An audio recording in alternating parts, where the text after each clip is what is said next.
Hey y'all, happy Wednesday. Welcome to Soulibration. I am your host, Shameika Rhymes, and I am super excited about tonight's show. But first, let me know where you're watching from and how you're doing this evening. Let me know how your week is going, how your mom and them are doing. I want to know all the details. And you guys are my co-hosts. So remember to share this with your network. And if you have any questions at all during the show, make sure you drop it in the chat. And as you know, I'll get to them. And let me know your thoughts. We're still testing out this background. Let me know if you like it. I'm loving it. And from last week, it seems like you guys are loving it too, but I always want to hear your feedback. So tonight we're talking about how self-care is not selfish. It's essential. With all that's going on in the world today, with the news every single day, with a lot of stuff going on, even as you're scrolling on social media, there's a lot going on. Your nervous system is on edge all the time. But how are you prioritizing yourself? Like, what are you doing to take care of you? Well, that's what we're going to talk about. So whether you're practicing self-love this Valentine's Day, because that's coming up, whether you're single or not, navigating self-care in today's political climate, or are you setting some self-care resolutions for this year? What did you put on that vision board we talked about a few weeks ago? Well, tonight we're going to talk about making yourself a priority. You can't expect other people to make you a priority. That's a lesson I had to learn. But you got to make yourself a priority and protect your peace. So make sure you stay locked in as we explore what self-care really and truly looks like. And we're going to talk about how to make it a consistent practice and why it's more important now than ever. And so we're also going to talk about the power of self-love, the best self-care routines, and just overall protecting your peace. And I see New Orleans checking in the chat. Hey, New Orleans, Gastonia, Asheville. Hey, y'all. Let me tell you about tonight's guest. We have Cassandra Juniphant. She is the founder of Oriara, a self-care company, and the creator of the Body Ministry and Self-Care Alchemist through her blog, book, courses, and community. She's dedicated to reviving traditional wellness practices for modern women, helping them reestablish a deeper, more meaningful relationship with their bodies. Wait till you guys see how fit she is. Like, I want her arms. Let's bring on Cassandra. Hey, how are you? Well, we can't see your arms, but that picture. How are you? I'm doing so good. Just for the record, I love the backdrop. I think it looks fabulous. So, you got to vote for me. Okay. Thank you. Oh my goodness. I'm so glad that you are here. We connected through scrolling on social media. Through threads, I think. Yes. Talking about self-care. So for those that seem to have some trouble trying to figure out what self-care really means, what does it mean? And how does that go beyond just pampering yourself, going to get your hair and nails done? Yeah, that's a great question and a perfect place to start because, I'll start with self-care isn't just for Sundays. We were doing that hashtag for a long time, right? Like hashtag self-care Sunday. And it was cute. I mean, don't get me wrong. I definitely practice it, but self-care is actually a daily practice. It's not something that we regulate or, set aside for just once a week. It's a daily practice. And when we practice it daily, we find that we have the inspiration and the motivation and the energy to do all of the things. But one simple way to kind of capture what self-care is, it's an investment in yourself that adds up over time, that has a major return on investment. And that's important to kind of like wrap your mind around, because when we think about the manis and the petties, when we think about the mimosa brunches, when we think about the shopping sprees and the bubble baths kind of toe the line. But when we think about those things do not add up over time to make us a better self. And that's why after all of these years running around talking about hashtag self-care Sunday, we're still tired. We're still, unfulfilled and feeling overwhelmed because that really wasn't like moving the needle on truly caring for ourselves. So when you think about establishing a self-care practice or just wanting to dabble in self-care and start that journey for yourself, think about the activities that you can do that will add up over time to make you a better you. Oh, I like that. I forgot to ask everybody in the chat, drop in there what you do for self-care. How do you prioritize yourself? I'm just curious what kinds of things people in the chat will say, because I'm sitting here thinking like, I started doing this whole Sabbath Sunday, I'm going to rest, I'm going to do this. And then I find myself turning the laptop on. I'm just going to be on here for a minute. Yeah, That is not That's a slippery self-care. slope. It's a slippery slope.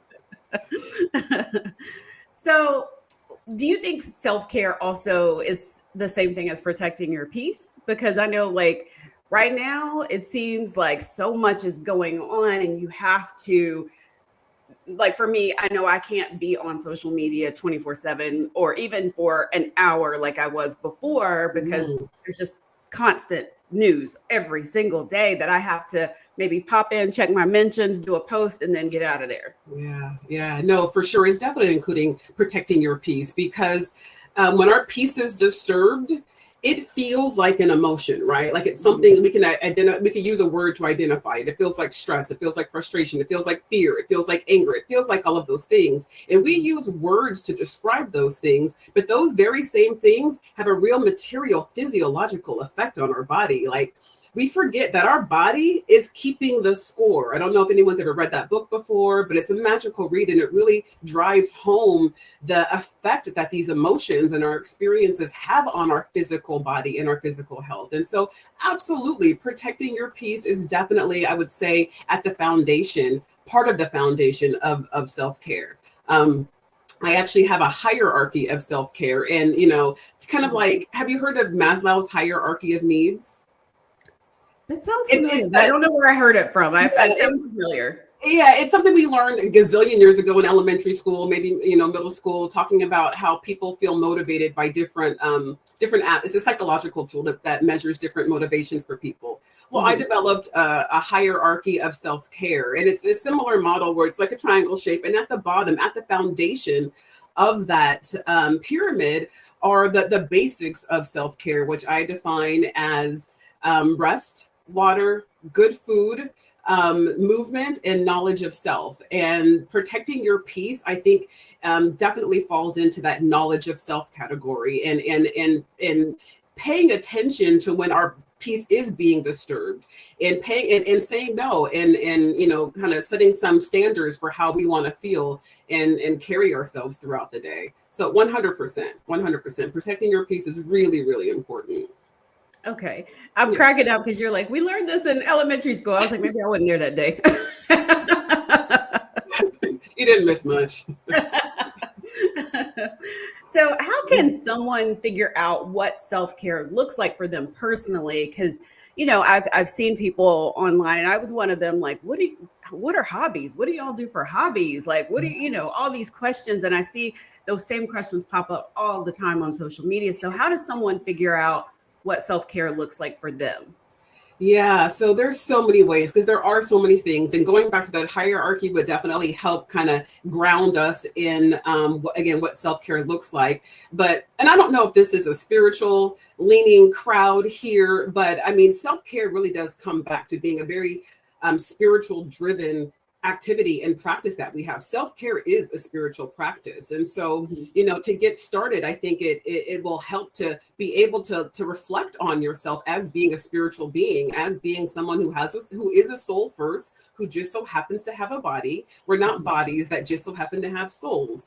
And when you think about that, when you realize I'm a soul, I'm this eternal spirit that chose to have this body. Why do I have this body? What does it do? What is it meant for? How do I optimize it? Like what kind of potential does it hold? And when you start asking yourself those questions, answers will appear. Like literally the neural pathways in our brain will start to open up and go in search of answers. If you ask yourself a few questions about what is caring for myself as the spirit who has this body, what does that look like for me? What did God want me to do with this thing? And really being open to the answers that arrive. But it's taking a moment to sit with that and reflect on the fact that our body is sacred. Our body is divine. When God talks about it being our temple, that's not just some cutesy esoteric kind of idea. It really is. And in sitting with that, it's like, okay, well then what is the meaning behind my hair? Like, why is that spiritual? What is the meaning behind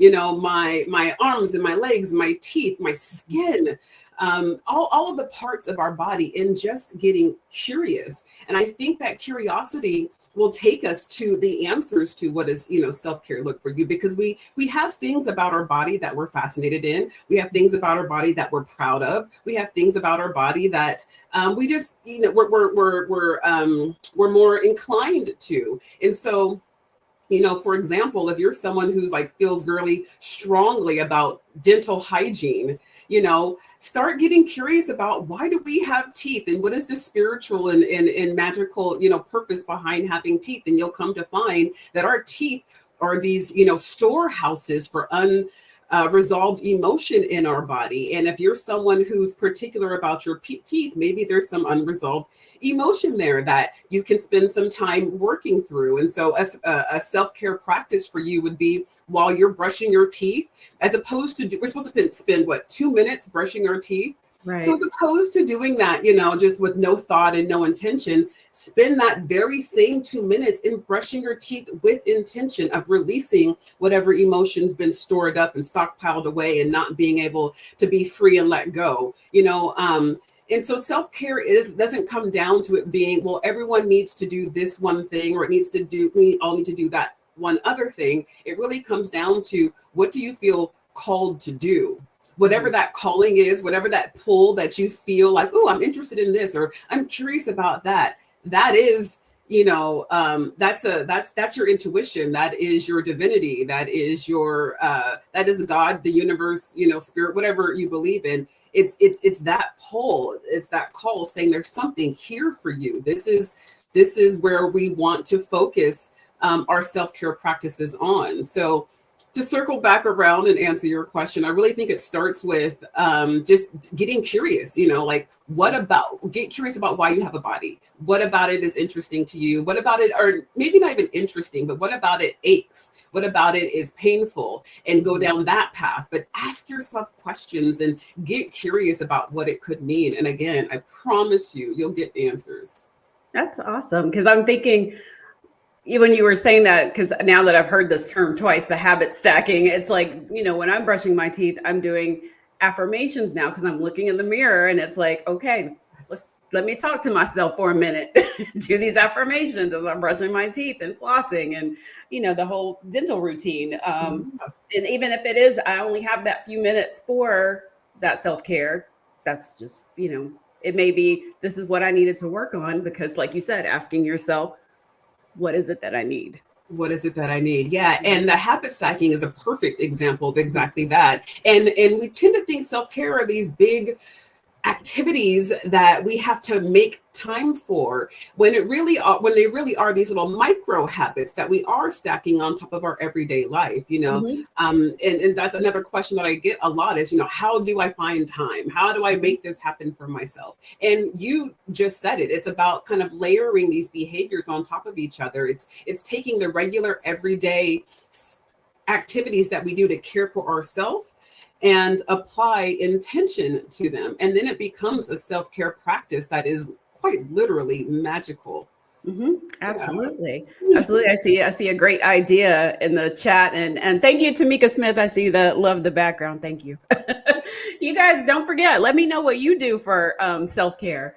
So we've talked a little bit about some, but what are some other small everyday self-care practices that can make a huge impact? Like, I have one friend, she makes sure before her work day, she goes for a walk. And then maybe at lunch, she goes for a walk. And I used to, just like I used to, but the weather just be active too. I cannot do it when it's cold. So just even if it's just a 10-minute, or if I was on a conference call, let me go out, let me put it on my phone and go outside and walk, do it at the same time. Cause I'm getting that a little bit of exercise in while I'm the habit stacking. Yeah, 100%. People underestimate the power of walking. Walking is a beautiful exercise. I walk every morning for 30 minutes. I do a sunrise walk because it's how I start my day. It's kind of like a walking meditation, so that I'm in nature. I'm getting that early morning sunrise, which is really important to our ability to fall asleep at night.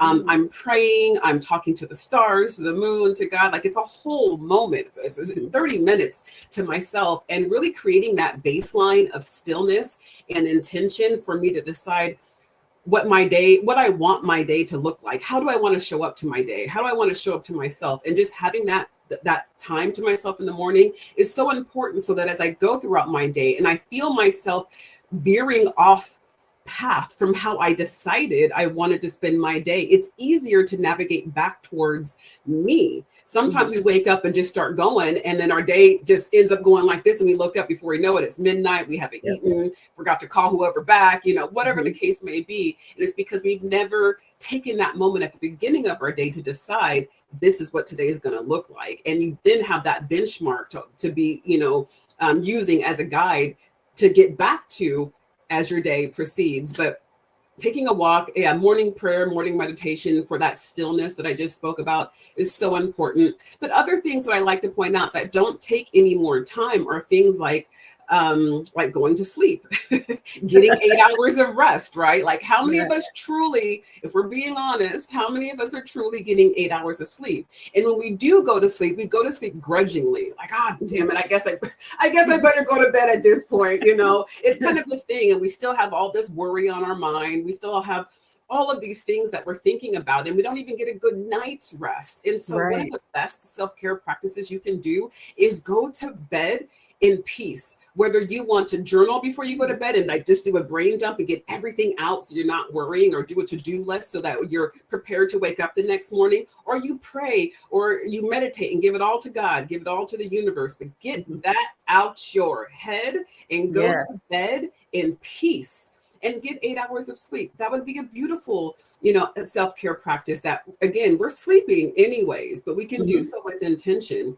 Same thing with food, eating, we eat anyways, but we can try and focus on high vibrational meals. Like when's the last time we actually had our, 4 to 5 servings of greens or vegetables every day? Like how consistently are we doing that? That's a self-care practice that pays so many dividends in the long run, from, the micronutrients for our hair, skin, and nails to, gut health, to slimming down our body. I mean, you can't go wrong. You can't go wrong. So eat some vegetables. That's another good self-care practice. Drinking our water, staying hydrated, another great self-care practice.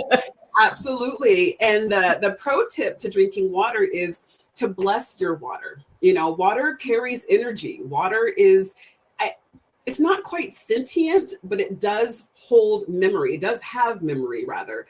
And so when we speak kindly, when we say nice things to our water literally absorbs that energy. And then when we drink the water, guess what we're drinking? We're drinking that same positive energy. And so the pro tip to just drinking water because I'm supposed to drink water is to actually bless it. And then you consume those blessings, and it quite literally becomes like the fabric of our body, over time. But those are just a few self-care practices that we do anyways. They don't take any more from you or any more time from you to do. It's really just adding that layer of intention to them that really make it a self-care practice.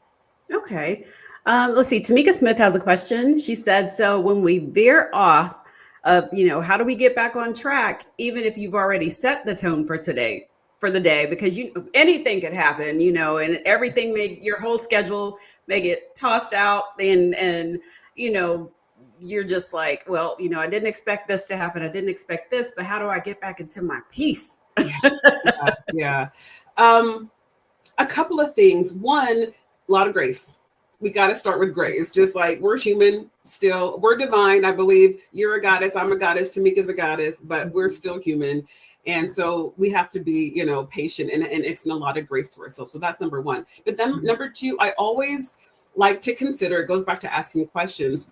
Why did this happen? What's in this for me? I had this plan for this piece, or I had this plan for this thing. But if I had a detour, why? There's something there for me. There is nothing happens to us. Everything happens for us, but it's being open and willing to explore. So again, it's asking those questions. What's in this for me? Was this a divine detour? Is there something that I intended to do that I'm not doing now that causes me frustration because I'm off of what I intended to do, but it's a better path for me for reasons that I might not appreciate or be aware of right now. But we've got sayings. There's a silver lining in every cloud, things like that. And if you choose to believe that's true and ask yourself, what's in this for you? I'm willing to bet you'll get an answer. And then the third thing is that if our goal or part of our intention is to show up to ourselves and show up to our day, with this, whatever that intention was, there's a mood, there's an attitude, there's a vibe that we're trying to have that day, and something happens to throw us off, it's really an invitation to actually show up as that thing you say you are, because we're not who we are when everything is perfect. It's real easy to be, in the flow, and to be, spiritual, and to be a goddess, or to be a boss, or to be in love, and all of these things when everything's going well. And so if something happens that feels like it's trying to steal that from you, are you those things? Are you those things? Can you show up to this opportunity? Like, this is an invitation. It's an opportunity. It's a gift if we choose to look at it that way, to be like, I really am about this life, whatever that thing is. And I'm going to show up to this, even though I see whatever you want to call it, the devil, shadow, whatever is trying to throw me off. That's not who I am. You can't pull something out of somebody that doesn't exist, right? So if the anger, the frustration, the hatred, the stress, if it's not in you, it's not going to come out. So it really is an invitation for us to explore, who are we really? Who are we really? And how do we want to show up to whatever this thing is? So Tamika, I hope that helps. Oh, yeah. She's got some hand claps and some 100 exclamation points. So yes, that helps. I love it. Good. And guys, if you have any questions, drop it in the chat. Please do. Yeah, please do. So how often should we be practicing self-care? Is this something we should be doing daily, or should we, if people are just starting out, what's a good goal? Like maybe once a week, twice a week, 3 times? Every day. Every day. I'm not going to let you slide. Every day. Every day. It's got to be every day. Because, so let's think about this. Self-care is you loving on yourself.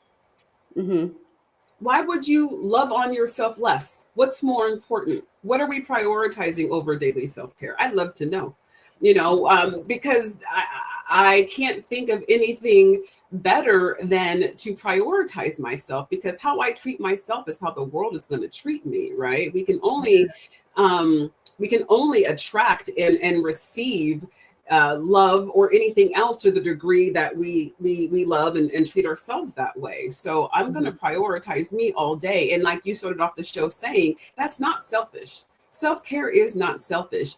It's the only way to make sure that we can show up for all of the things that we love in our life, whether that's our family, our significant other, our job, our work, our friends, our pets, whatever it is that is the thing that you love. The only way you can show up to that in true love is by first loving yourself. If you are sacrificing yourself in order to take care of those other things first, you're not really, not meaning to offend anybody here, but you're not really loving on them. You're asking for their approval is what you're doing. You can't love somebody unless you love yourself. Otherwise, you're outsourcing your love, right? By making sure, well, I'm not going to love on me. I'm not going to practice my daily self-care because they need this and they need that, and I don't feel like all of the things. You've just outsourced your love.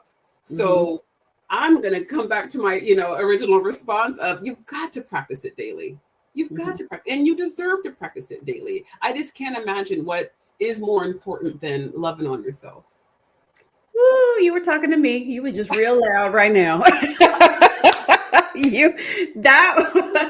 Because that honestly, and everybody knows I'm very transparent. That is one of the things that I have learned over the past few months, is that I was outsourcing so much and not taking care of me. I thought, okay, I'm gonna go to this yoga class once, maybe twice a week. That's it. And then I'm gonna rest for an hour on Sunday, and that's self-care. And then my body sat me down like, no, ma'am. That's not how this works. Exactly. So I have learned, like, once you the whole, like, what is it? I've seen it on YouTube. The self-neglect and the self-abandonment is real.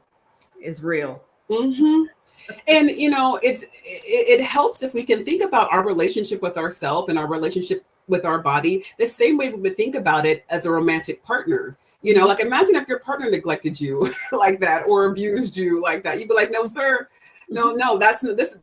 this is not love. This is not what love feels like. How am I supposed to feel good about this? You wouldn't. And I actually have, I've got a self-love digital care package. I've got actually one for Black History Month and one for, just in general. And in this care package, this download, it walks you through the steps of treating yourself treating your body like a romantic partner. What are the standards that you have for that, for a relationship? Because these are absolutely the same standards that you should be applying to yourself. What is the language? What is the frequency of communication? Yeah. What is the love language? What is, how would you feel if your partner starved you all day, but demanded that you get things done and, didn't say anything nice to you all day, and then told you that you couldn't go to sleep even though you were tired, and didn't give you water even though you were thirsty? I mean, think about what kind of relationship that would feel like being on the receiving end. Mm-hmm. Well, your body, for many of us, is. Right. So if we can start to think of our body in that, because it's the closest relationship you're going to have with anybody else in your life, is the one that you have with yourself and the one that you have with your body. So if we can apply those standards to how other people treat us, we can absolutely be the first one to step up to the plate and apply those standards to ourselves. Woo! Look, my little clap, because you just preached the whole word right there. I mean, because it has made me think, like, there have been days where I'm like, "Ooh, I forgot to drink more than a glass of water," and then those things. But you're right. How would I feel if somebody was like, "You can't have any water. Like, you can't have this. You can't go to sleep. You got to stay up." And all those things. And it's almost like you said, other people are treating us as we treat ourselves. And I think, what was the term? And I don't remember if it was a therapist on here that said the mirroring, where basically you're watching someone do the same things to you that you're doing to yourself, and you just don't realize it. You don't realize it, exactly. But again, our body's keeping the score. Our body's keeping the score. So we can't really run from it. We can temporarily, put a Band-Aid on it and get it to quiet down a little bit, but it's going to let us know. Oh yeah, it will. And an ache, pain. Yeah, exactly. Especially over 40, like it's a whole different level of relationship. It is. And I wanted to go back to something you said earlier. It was just a thought when you were talking about going to sleep, giving it all to God, or just, meditating, praying, whatever you got to do so you can go lay down, go to sleep. Yeah. One of the things, because being over 40, and I'm not admitting my age, y'all, but being over a certain age, and perimenopausal, you don't sleep all night and you wake up. So what I started to do is, if I was waking up with anxiety or whatever it was, or if my brain was like 1,000 ideas, I would write it down on a piece of paper, just get it out of my head, and then I would go right back to sleep. Yeah, 100%. 100%. I'm a big believer in journaling before bed. I have to get it out. I have to get them out. And another little thing that I just learned about that I'll share is magnesium. Take a magnesium tea before bed. I take a magnesium tea with ginger root and turmeric root, and I sleep. I finally sleep like a baby, because the perimenopause, like lacking sleep, hot flashes, all of the things was so real. And then I discovered magnesium, and my life feels so amazing. Oh, yes. I'm going to have to talk to you more about that. Yeah.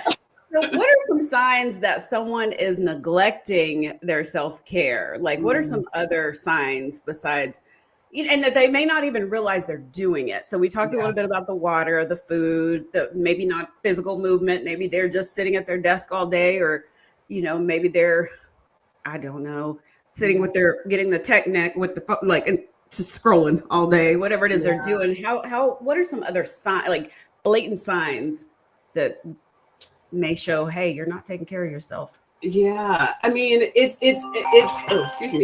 runs the gamut. I mean, it's kind of a part of our American culture these days. I mean, we struggle with a lot of chronic illness.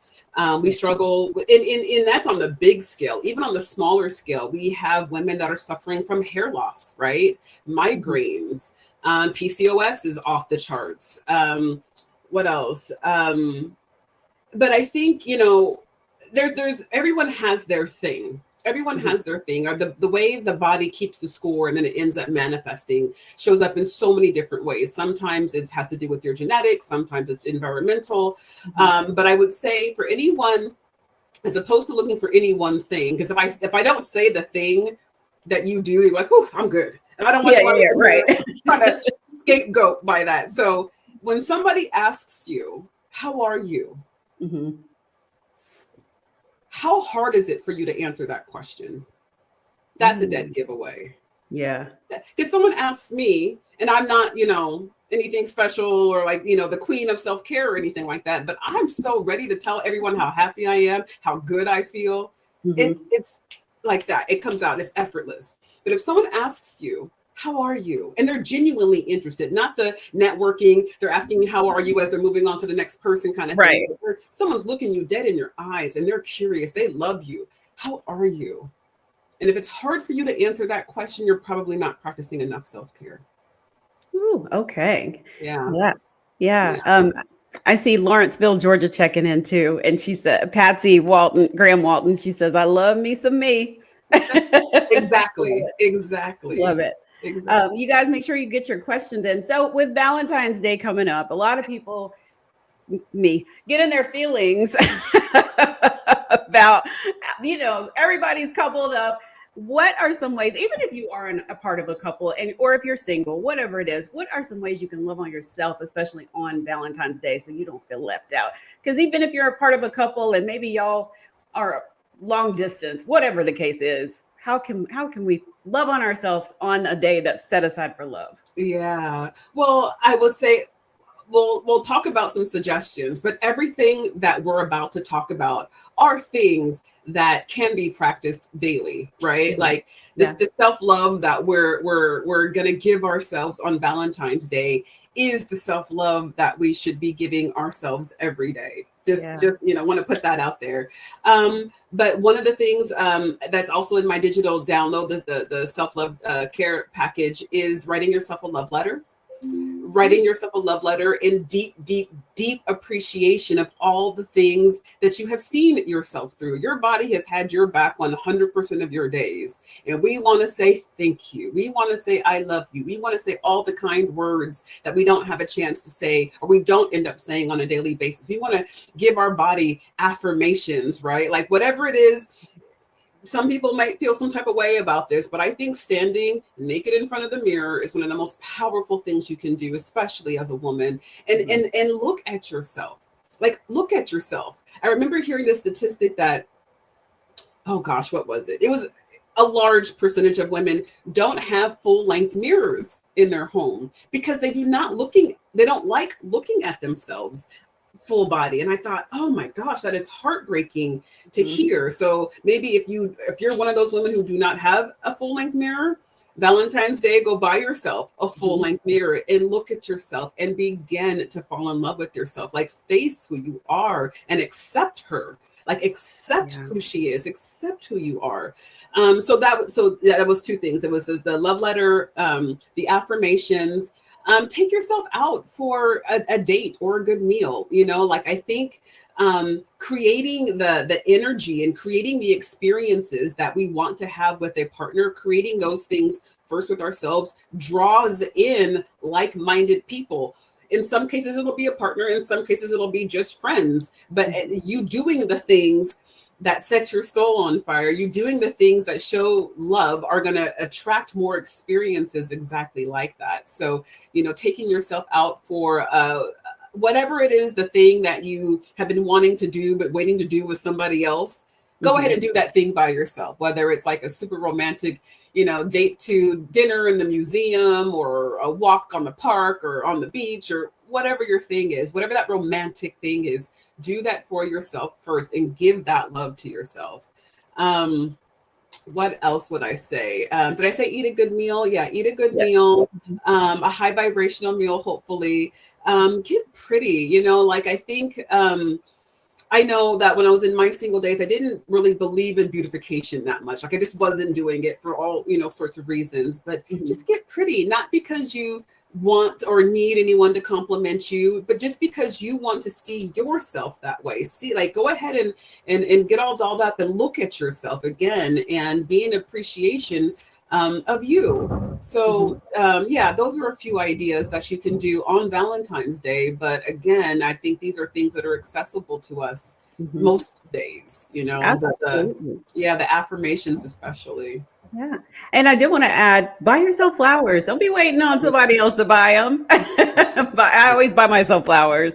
And I see And Tamika says she's been doing a lot of the things you just mentioned. She's been doing a lot of those things fantastic. more lately. So I love that. And she says you're amazing. Ah, thank you, Tamika. You're amazing. So what about couples? How can they incorporate self-care into the relationship? Ooh, you know, that's a good question. I don't think I've ever been asked that question before. Well, I'll think about, you know, my husband. I'm a newlywed. I got married last November, 11/11. So we've just made it a little over a Oh, year. Still very much in that super lovey-dovey honeymoon phase. And some of the things that we like to do together, well, we trade off cooking, but like one because cooking is healthy, but also because he's a great cook. But yeah, making those what I call, again, high vibrational meals at home. I think that's a great activity for couples to do together. Taking walks together. Not every couple's a gym couple, and that's okay. Although I think going to gym is really fun with your partner, and it could be a good experience, but not everyone's here for that. So taking walks with your partner, and again, understanding that that walking is a very valid form of movement and a valid form of exercise. Going to bed together, like actually like making it a point to go to bed together, because sometimes one partner's on the computer, one partner's on the phone, one partner's on the watching TV. Like there's all these things that are distractions. But I think actually making sleep a priority together. So one of the things I do is I make that magnesium tea that I was talking about. I make that for us together, like that is our, you know, kind of our nightcap. And so things like that. What else? Saying words of affirmation. My husband and I have affirmations that we repeat to each other, not on a daily basis, probably like we should, but we have affirmations. And I think being able to affirm your partner is a beautiful thing. And so having affirmations with your partner. So yeah, that's a good question though. I want to give that some more thought because I hadn't thought about the self-care practices for partners, but that's gonna be a thing. So thank you, Shameika. Oh, you're welcome. Yeah, let me know when you Hey. do something with that because I would love to. Well, Yeah. when I get to be part of a couple, I would love to know more about that. Yeah, I love that. Yeah, absolutely. So, how can people avoid burnout, especially as they're watching the news and doing all the things? I know self-care is one way to do that, but what would be the best way to kind of set that boundary for themselves? Like, I can't sit here and watch the news 24/7. I can't sit here in front of the TV. I can't sit here Yeah. and scroll. Do what do they call it? Doom scroll. Doom scrolling. Yeah. I can't argue with people that don't have the same beliefs on Facebook or wherever. So Yeah. how should people, like, what should they do to avoid that burnout and set a boundary with themselves? Well, Yeah. we'll talk a little bit about boundaries with others, but you got to set boundaries with yourself sometimes. Yeah. Well, you know, I'll be honest, I'm not a big fan of boundaries with myself or with other. My mentor, my spiritual leader taught me to have standards for myself and standards for others, just because just by the sheer definition of a boundary, it's impossible to get close when there's a boundary. And whether you want to get close to somebody else in a relationship, a boundary is not going to do that. If you want to get close to yourself and your self-care, a boundary is not going to do that. So I really like the idea of having standards that we are willing to rise to the occasion of. And so when it comes to the crap that's going on in the world right now, it's having standards for that feeling in your body. Like, what are you willing to tolerate? Are you willing to like does the standard allow for you to experience that fear, that frustration, that stress? Just figure out what those standards are. But another thing that I think helps with establishing those standards is falling in love with something. We let entertainment, and I'll consider our news entertainment, but that kind of sneaks in because we don't have anything else really calling our attention. Like the news these days, entertainment these days is literally as what is that word? It's as sensational as possible to Yeah. capture our attention. And anything you pay attention to, you've just purchased with by spending time on it. And so it's like, do we want to continue to purchase the fear? Do you want to continue to purchase the stress? Do you want to continue to purchase those things? Or can we figure out what hobbies or interests, or, let your heart get excited about doing something. It's often that we aren't excited about going on to go do whatever the thing is, whether that's work out, make a phone call, make a meal, read a book, write a book, meditate. Any host of things, knit. So like whatever your thing is, we don't have those passions anymore. We don't have those creative outlets anymore.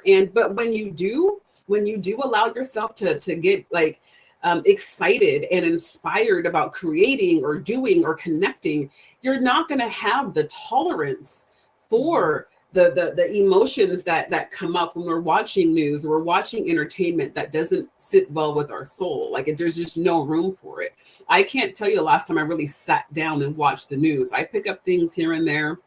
I try to stay informed to the degree that it makes me feel comfortable. But I've got so much passion in my life that I can't wait to get to do. So it's like, why would I watch that? Why would I have a book over here that I cannot wait to turn the page on. I have this blog that I can't wait to write because Shameika just told me about self-care for couples. I'm about to go write that blog post, right? Like get excited about the things that are available to us. And I promise you, you're not going to worry about all the crap and the other things that are literally trying to steal our attention and steal our peace.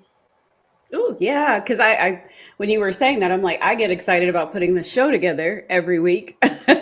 Very excited. So that's one thing that keeps me busy for sure. Yeah. And so speaking about, I love that you said standards versus boundaries. So setting standards with other people, say we talked about how sometimes if you're not loving on yourself, sometimes you let people trample all over your standards and everything else.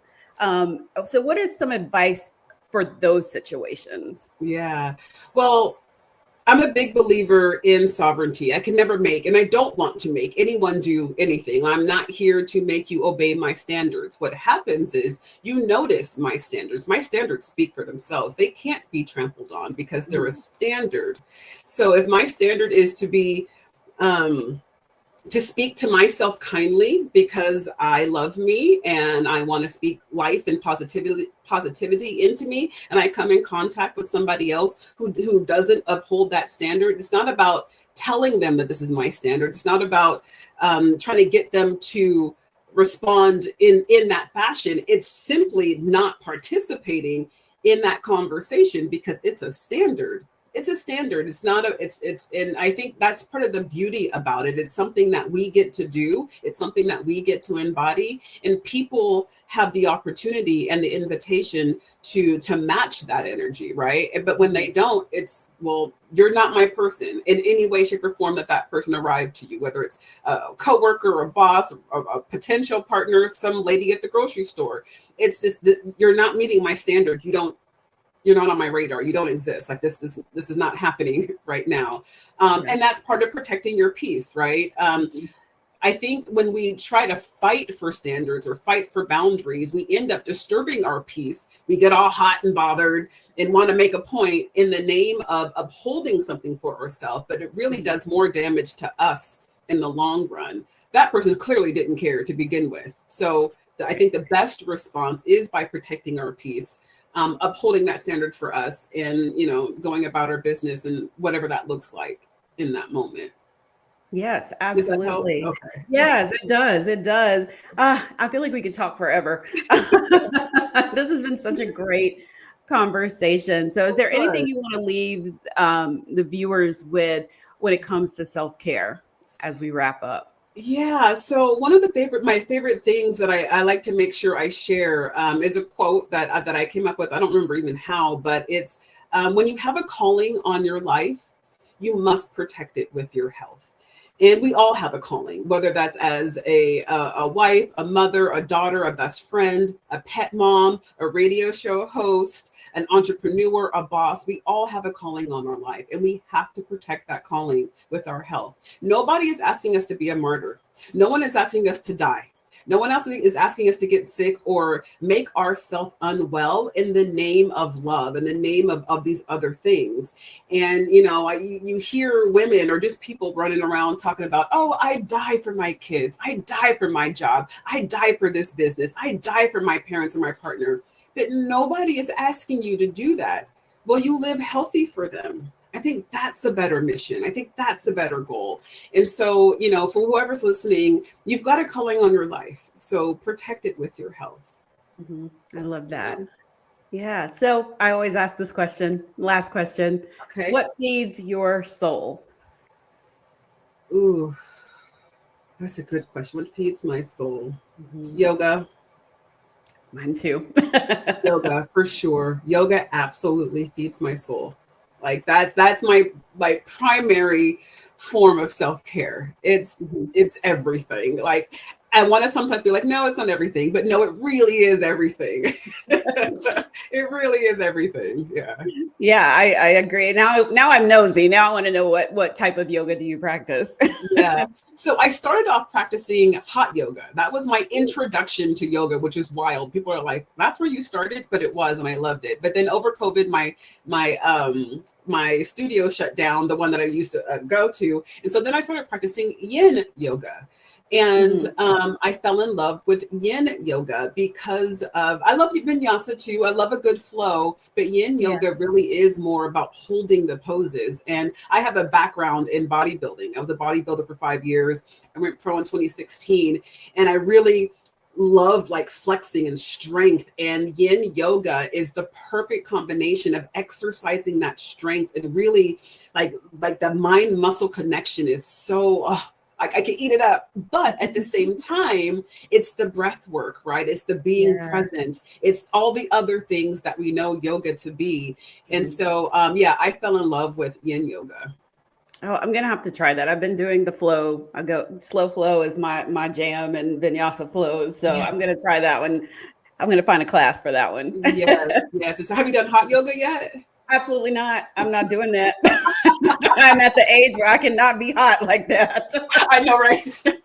Yeah, they have a stretch class where I was said, is this going to be hot in here? And she said, we can turn the heat off for you. I was like, I don't trust y'all. I'll come back when when y'all take the heat off of there. Yeah, it's intense. It's intense. Yeah. I'm not gonna lie, it's intense. Yeah. So where can everybody find you if they want more information? They want to download that self-care package that you were talking about earlier. Yeah, thanks for asking. So my website is oriara.com, oriara.com. There you can find the Body Ministry blog. I actually have my book, The Body Ministry. It's a playbook for your health and fitness journey coming out on February 22nd. You can find that there. The digital download kits that I mentioned, all sorts of fun stuff. So go check it out. Yeah. And I see Tea Time Beauty in the chat says, thank you so much for sharing your wisdom tonight. And she enjoys restorative yoga. That's my jam too. Yes. Yin yoga. Yes. All of that you're mentioning in the chat. I love all of that. Thank you so much, Cassandra, for joining me today. It's been an absolute pleasure. You're going to have to come back. I would love to. Now I want to know more about the bodybuilding too. Yes, we could talk that all day. Absolutely. Yeah. So everyone, for more information about self-care, self-love, protecting your peace, all those things, head over to blackdoctor.org.